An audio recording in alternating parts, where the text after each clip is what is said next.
Herkese merhaba dostlar, ben Ozan. Bu videoda 20.000 bandında fiyat performans kralı, benim en çok önerdiğim iki telefondan biri yani Poco F6'nın incelemesiyle birlikteyiz. Gerçekten alınır mı alınmaz mı bunun hakkında konuşacağız. Şimdi fiyatlarla başlayalım. F6'nın 8 GB RAM ve 256 GB'lık versiyonunu şu anda 23.000 TL'ye rahatlıkla bulabiliyoruz. Fakat 12 GB RAM ve 512 GB'lık modeli de şu an için 23.500'e alabilmek mümkün. Açıkçası arada 500 TL'lik bir fark varken 512 GB'lık model çok mantıklı. Fiyatla ilgili değerlendirmeyi son bölümde yapacağız ve bana destek vermek, bu tarz tarafsız incelemelerin devamı için de abone olup bildirimleri açmayı unutmayın. Destekleriniz benim için çok önemli. Şimdi her zaman olduğu gibi Poco F6'nın tasarımıyla başlayalım. Tasarımsal açıdan açıkçası artık Poco tarafı F serisinde tasarım işini çözmüş diyebilirim. Çünkü bu serinin klasik tasarımını bozmadan üstüne koyarak ilerlemişler. Kameraların yerleşimi ve tasarımı artık daha hoş ve cihaza daha da profesyonel bir görünüm katmış. Arka tarafta mat bir cam yüzey kullanılmışken çerçeveler plastik. Fakat ben aynen X6 Pro'da olduğu gibi kasa yapısı olarak Poco F6'nın da ucuz, kalitesiz bir hissiyat yaratmayacağını kesinlikle söyleyebilirim. Kalınlık ve ağırlıkta 7.8 mm kalınlık ve 179 gramlık bir ağırlığa sahip ve bu kez gerçekten ince ve hafif bir telefonla beraberiz. Özellikle boyutunu oranla düşündüğümde ağırlık gayet ideal. Bu özel üretim olan titanyum rengi de cihaza daha farklı bir hava katmış. Ekran tarafında da geliştirmeler var. Artık AMOLED değil OLED bir panelle karşılaşıyoruz. 6.67 inç Full HD Plus 120 Hz tazelemenin yanında 5 milyona bir kontrast oranı, 12 bit renk derinliği, HDR10 Plus Dolby Vision desteğiyle Xiaomi ekranı dolu bir şekilde karşımıza sunmuşken hem akıcılık hem de görsel deneyim yönünde yine bu ekran bir amiral gemisini de aratmayacak seviyede. Yani Poco F6'nın ekranında eleştirilebilecek, eksi diyebileceğim en ufak bir nokta yok. Burada 2400 nit maksimum parlaklığa da ulaşabiliyor. Parlaklık olarak da fazla yeterli. Şimdi Ozan, F6'nın en büyük olayı ne derseniz, burada kesinlikle en önemli kısım donanım tarafı. Snapdragon'ın en güncel ve ilk kez Poco F6'da gördüğümüz 8S Gen 3 işlemcisiyle karşılaşıyoruz. 4 nanometrelik bu işlemcimiz performans anlamında performans olarak 8 Gen 2 ile başa baş bir seviyede. Hatta Antutu ve Geekbench tarafında %1, %2'lik farklarla 8S Gen 3, 8 Gen 2'den öne çıkıyor. Yani uygun fiyatlı bir cihazda amiral gemisi bir işlemci görebilmek çok önemli bir artı. 12 GB RAM, 256 ve 512 GB'lık iki farklı depolama ile gelirken UFS 4.0 depolamayı Poco F6'da görürken bu sayede uygulama açılışları ve yükleme hızları da oldukça tepkisel olacak. Zaten oyunlarda da piyasadaki tüm oyunları en yüksek ayarlar 60 FPS, düşük orta grafik arasında da 90. Poco F6 ile PUBG'de akıcı grafikler 120 FPS'te rahatlıkla oynayabiliyoruz. 1 saat 2 saat aralıksız şekilde PUBG oynadığımızda herhangi bir kasma, donma, lag problemiyle de karşılaşmıyoruz. Gerçekten oldukça keyifli bir deneyim veriyor. Çünkü hem 8S Gen 3 hem 120 Hz AMOLED ekranıyla tepkisellik anlamında da çok iyi bir deneyim alıyoruz. Zaten oyuncular için de hem fiyat performans olarak hem de genel piyasayı düşündüğümde en mantıklı telefon ve sadece oyun içinde düşünmeyin. Menüde, arayüzde, uygulama performansları da Xiaomi 14 gibi güncel bir amiral gemisinden farksız bir konumda. Yani bu noktada güçlü ve uzun ömürlü bir telefon istiyorsak Poco F6 gerçekten gayet mantıklı. Yüksek performans beklentiniz varsa ciddi anlamda kusursuz bir işlemci. Ek olarak burada güncellenmiş likit soğutma sistemine yer verilmiş. Isınma testlerini detaylı incelemede yapacağız. Kamera tarafında üçlü gözüken fakat ikili bir kamera ile karşılaşıyoruz ve ana kameramız yenilenmiş. Burada 50 megapiksel ve diyafram açıklığı ciddi anlamda düşürülmüş. Bu sayede ışığı daha da iyi bir şekilde alabileceğiz. Bu sayede fotoğraflar ve video tarafında ışığı daha dengeli alabilecek. f1.59 diyaframla gelirken Sony'nin LYT600 sensörü burada kullanılmış.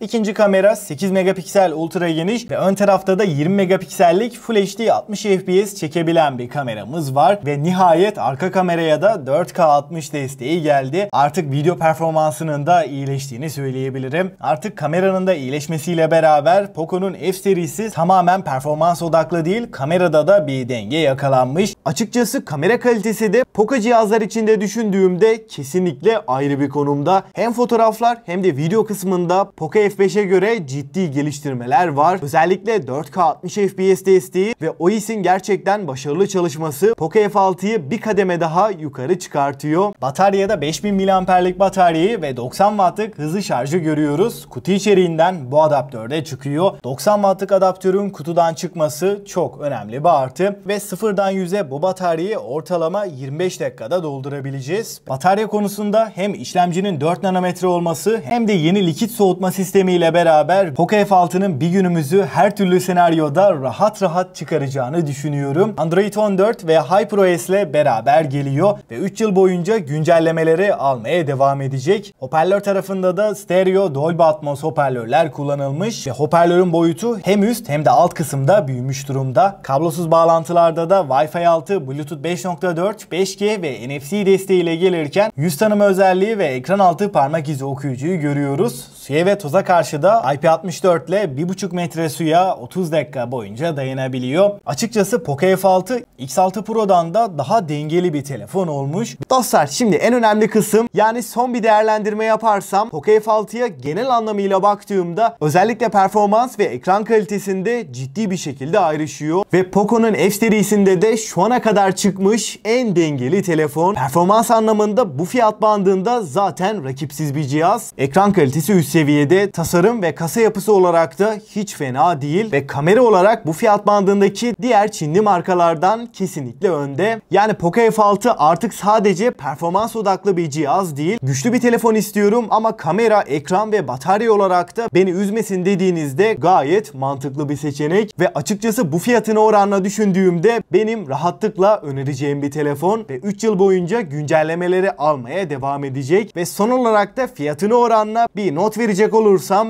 benden 8.5'u aldı. Peki siz ne düşünüyorsunuz? Poco F6 sizce alınır mı? Görüşlerinizi mutlaka bekliyorum ve Poco F6'nın en ucuz ve güvenilir satın alma linki açıklama ve yorumlarda olacak. Oradan güncel fiyatlara da bakabilirsiniz. Bana destek vermek, bu tarz tarafsız incelemelerin devamı için de abone olup bildirimleri açmayı unutmayın. Destekleriniz benim için çok önemli. Ve bu videodan bu kadar diyelim. Ben Ozan ve sonraki videoya kadar kendinize çok iyi bakın.